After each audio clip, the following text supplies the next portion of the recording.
Assalamualaikum warahmatullahi wabarakatuh. Perkenalkan, nama saya Muhammad Khairul Rifai, NIM 201200349, kelas PAIK. Di sini saya akan menyampaikan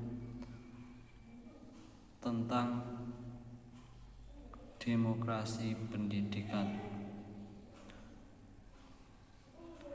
yaitu poin pertama, apa yang dimaksud dengan demokrasi pendidikan. Menurut saya, yang dimaksud demokrasi pendidikan adalah pandangan hidup yang mengutarakan persamaan hak dan kewajiban serta perlakuan yang sama di dalam berlangsungnya proses pendidikan antara pendidik dan anak didik, serta juga dengan pengelola pendidikan. Pendidikan yang bersistem demokratis adalah pendidikan yang memberikan kesempatan yang sama kepada setiap anak didik untuk mendapatkan pendidikan di sekolah sesuai dengan kemampuan setiap anak didik.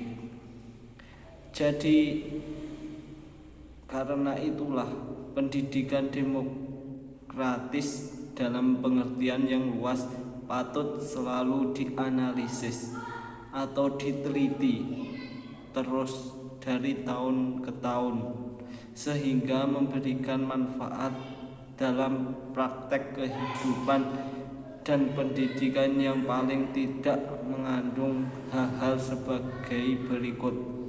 1. Supaya memiliki rasa hormat terhadap harkat sesama manusia. 2. Setiap manusia memiliki perubahan ke arah pikiran yang sehat. 3. Rela berbakti untuk kepentingan dan kesejahteraan bersama. Poin kedua, pertanyaannya, di mana demokrasi pendidikan seharusnya terjadi? Ya, demokrasi pendidikan diwujudkan dalam sekolah atau pembelajaran demokratis.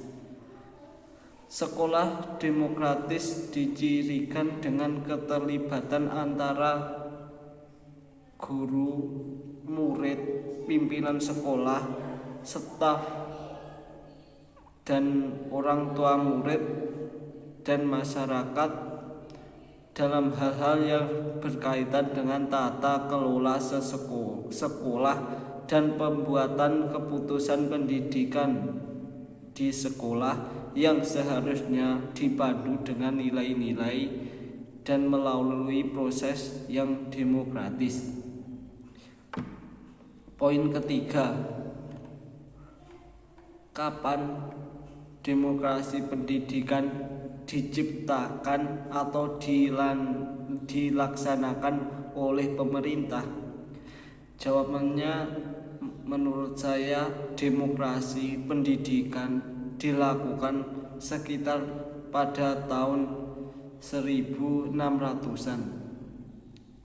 Poin keempat, siapa tokoh atau pelopor atau para ahli yang menjelaskan mengenai demokrasi pendidikan? Ya, beberapa tokoh yang menjelaskan demokrasi pendidikan antara lain: 1. Insinyur Soekarno. Menurut beliau, Insinyur Soekarno, bahwa proses pendidikan itu harus dilaksanakan secara demokratis dengan tujuan agar peserta didik dapat belajar tanpa dihadapi perasaan takut terhadap mereka, dapat belajar dengan senang bebas dan penuh keceriaan. Tokoh yang kedua menurut Dr. Andes Muhammad Hatta. Menurut beliau, Dr. Andes Muhammad Hatta, bahwa proses pendidikan demokratis yang diberikan kepada peserta didik agar peserta didik dapat mengenal pendidikan secara sempurna. Tokoh yang ketiga menurut Yusuf Kala. Menurut beliau, Yusuf Kala, bahwa proses pendidikan dilakukan secara menyeluruh dengan tujuan peserta didik diberikan kesempatan belajar untuk mendapatkan pendidikan yang baik. Poin kelima, pertanyaannya, mengapa demokrasi pendidikan perlu dibahas dan diperhatikan? Menurut saya pribadi, betapa pentingnya demokrasi pendidikan.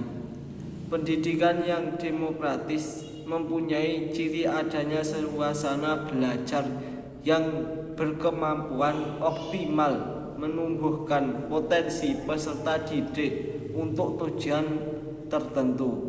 Begitu juga sebaliknya agar nilai-nilai demokrasi pendidikan dapat dan difahami dan memiliki peserta didik, maka memerlukan pendidikan tersebut bersifat menamakan nilai-nilai demokrasi kepada peserta didik dan membentuk watak yang baik pada setiap peserta didik.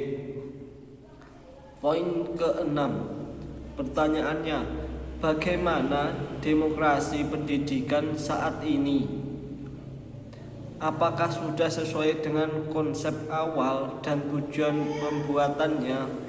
Dan bagaimana upaya yang perlu dilakukan jika diperlukan adanya evaluasi mengenai demokrasi pendidikan?